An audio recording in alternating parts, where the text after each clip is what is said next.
What's up, everyone? It is a beautiful Tuesday afternoon, and a buddy of mine gave me permission to go walk on his property. And so I'm going to go do that. It's because a couple years ago I fell in love with an activity called shed antler hunting. So every year deer shed their antlers, and I like to go try to find them. The problem is, not real good at it. Alright, so I'm sure you're wondering, if you're not good at shed antler hunting, then why do it? Well, there's a couple reasons. One, I like deer, I like whitetail, I like everything about it. I like being outside and all the good things that go along with that. But if I had to be honest, finding a shed antler is like finding a piece of treasure. It feels a lot like a treasure hunt. And who doesn't love a good treasure hunt story?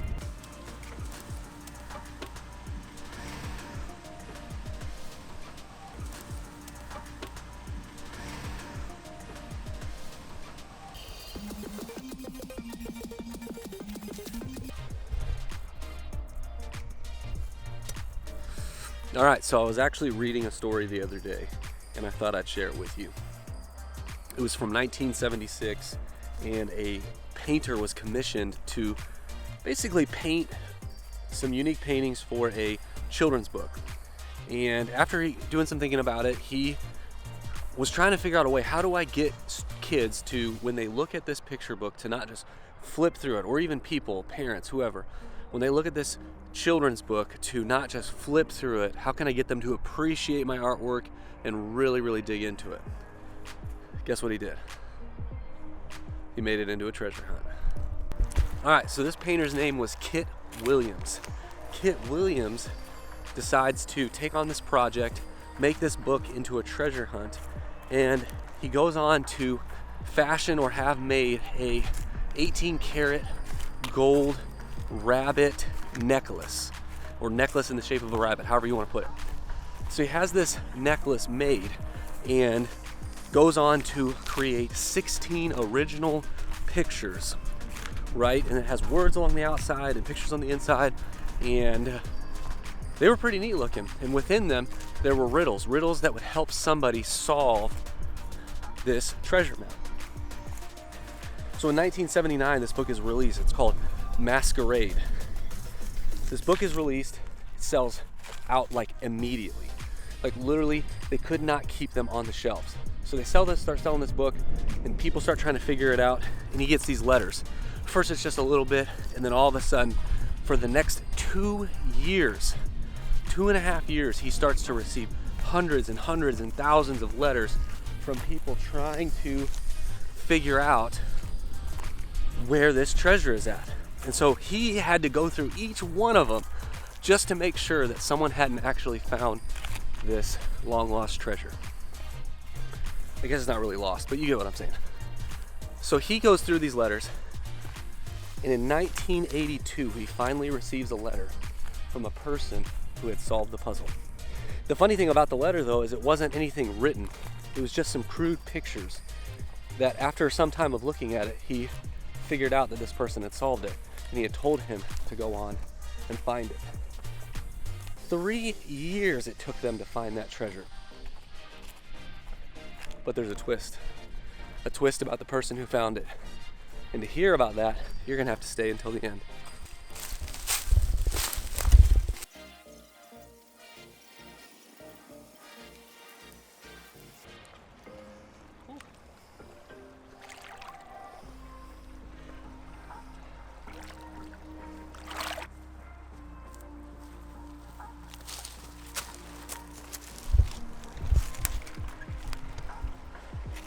All right, so we find ourselves in Matthew chapter 13, which is basically just an entire chapter full of short stories that Jesus uses to try to teach his disciples and those who say they want to follow him some truths. So we find these 3 verses kind of wrapped up in the middle of it. Let's be honest, they would be very easy to gloss over. I mean, there's only 3 verses. But I think the truth that's packed within these is very important. And so Jesus starts off and says, the kingdom of heaven is like a treasure hidden in a field.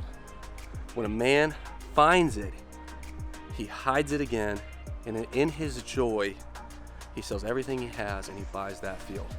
Now, there's a few things that we could easily get tripped up on here, right? The first one is, why is there a treasure in the middle of a field? Well, one, let's be real, treasures aren't usually in obvious places, and why would somebody hide a treasure in the middle of a field? That's kind of funny.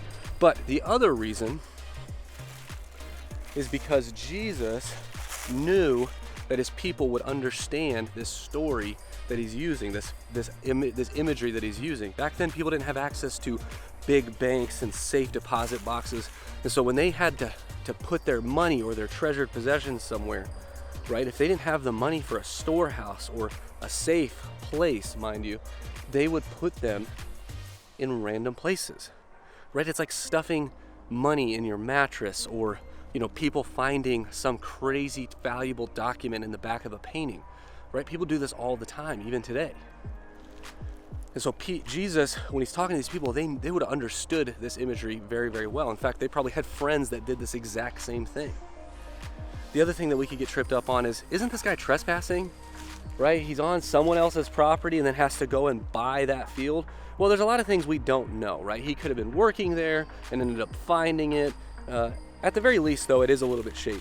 I search for shed antlers and I come across property boundaries all of the time.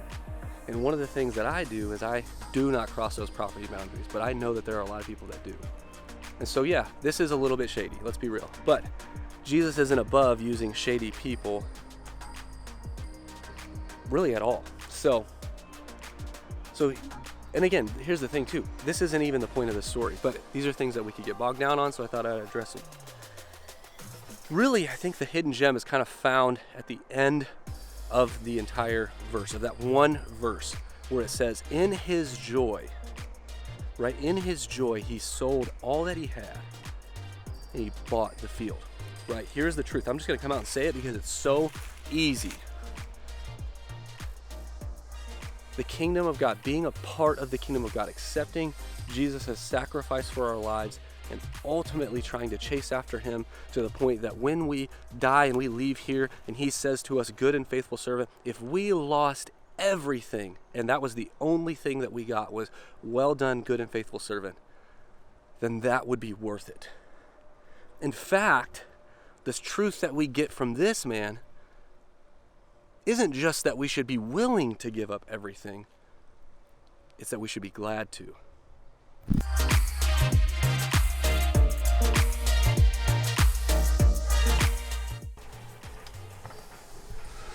All right, so if you read what I told you to read earlier, you should know that I've only covered one of the three verses. In the second two verses, we find a very similar story to the first one, except there's one major difference that I think is worth noting. And that is that the first man stumbled or kind of came across the treasure by happenstance, and the second one went looking for it. I think the relatable truth here is that ultimately we all have different backgrounds, right? We all come from different places. Some of us stumble into Jesus, whether that's through a friendship that we made in college, a song that we heard, a book that we read, or maybe even something negative happening to us that draws us into the church. And some of us grew up with parents or loved ones that knew Jesus and pushed us in that direction.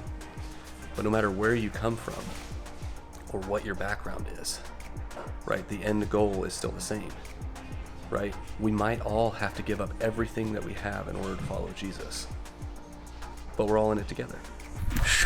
All right, so I've been out here for a couple hours, have not found anything. As you can see, I'm on the bean field. I left the comfort of the woods, and now I am looking at wide open spaces. But I wanted to share a truth with you about shed hunting that my buddy told me a long time ago. His name's Josh Younghands. Shout out Josh Younghands. But he said, Matt, you probably pass way more sheds than you actually find, right? He knows, I know that I'm in good spots. I'm not in bad spots. I'm in places where there are deer. In fact, right now I'm walking on some big tracks that look a lot like buck tracks. But I never find sheds. Not never, but hardly ever find sheds. So what's the issue? Well, the issue is that I spend a lot of time looking at other things besides where the sheds are at, right? I walk past a lot of sheds because I'm enamored with deer sign, like tracks like that, or I'm enamored with new pivots on the field, or I'm enamored with the cedar trees or the big CRP patch or that group of trees over there, and how that might be a good spot for a deer stand, right? It's easy to take our eye off the prize. It's easy to walk past these shed antlers and completely miss what's right in front of you. All right, guys, I'm 99.9% sure that I just found a shed. You can't see it. Let me see if I zoom in. I think it's right there. Let's run up to it and see.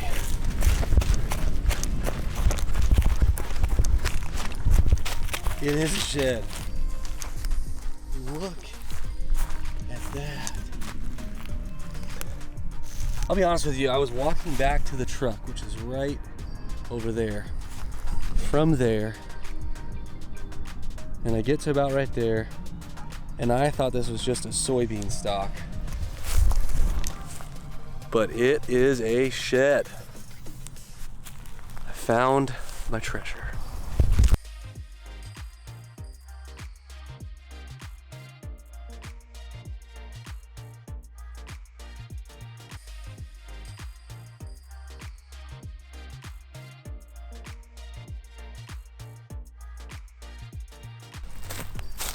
All right, every shed hunter knows that this is one of the most important things. It's getting the pickup on camera. Well, I shouldn't say that. If I'm gonna show you this, I might as well show you the pickup on camera.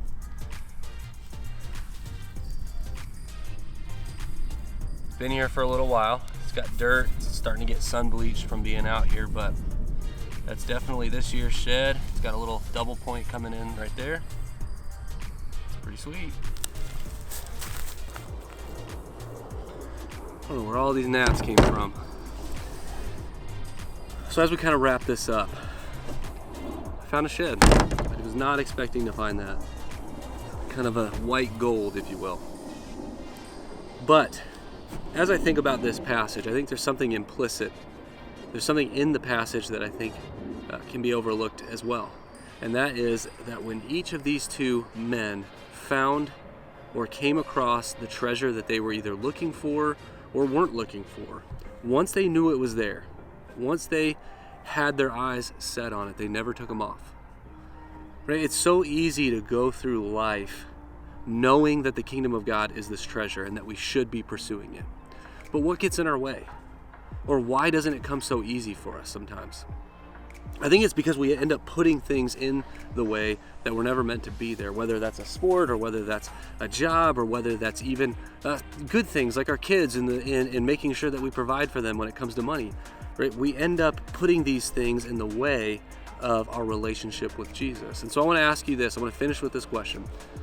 What is preventing you from having the most vibrant, deep relationship you could possibly have with Jesus? Right? And the truth is too, I encourage you to look at it not just from your own perspective, but think about other people. What would other people say is the thing that gets in the way of your relationship with Jesus?